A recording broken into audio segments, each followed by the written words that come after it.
It is everyone's favorite psychic back again with a very special message for all of my beautiful ones, and I really hope that this reaches whomever may need it.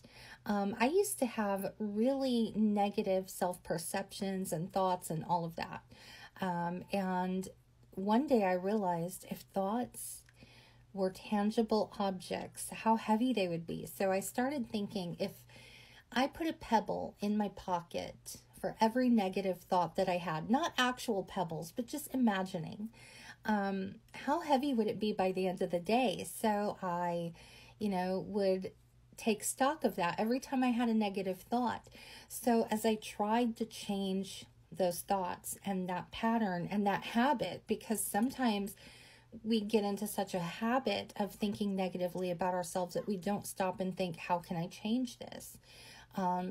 It just becomes second nature. So I thought, how can I change this? And I tried not to have those thoughts, but that wasn't working. So, I might have reduced the amount of pebbles that I was carrying around for the day, but what I did instead, and this worked for me, was for every negative thought that I would have 3 positive thoughts. And so my new imagining was to imagine that my pockets were full of pebbles and to take 3 out for each positive thought that I had. If I had more, great. If I could take 10 out at a time, that was even better. But I started with 3 because I felt like counteracting needed to be more of a strength in numbers training.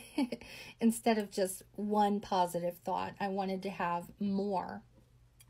So that way I would really feel the effect a little bit more. And it was a struggle in the beginning, but as time went on, it just started to become so natural. They say 2 weeks and something becomes a habit. So that's what I committed myself to, was 2 weeks.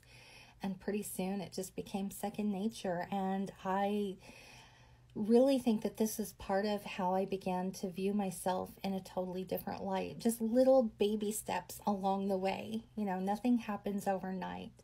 Rome wasn't built in a day. So, give that a try. Maybe it'll work for you. Maybe it won't. But what have you got to lose?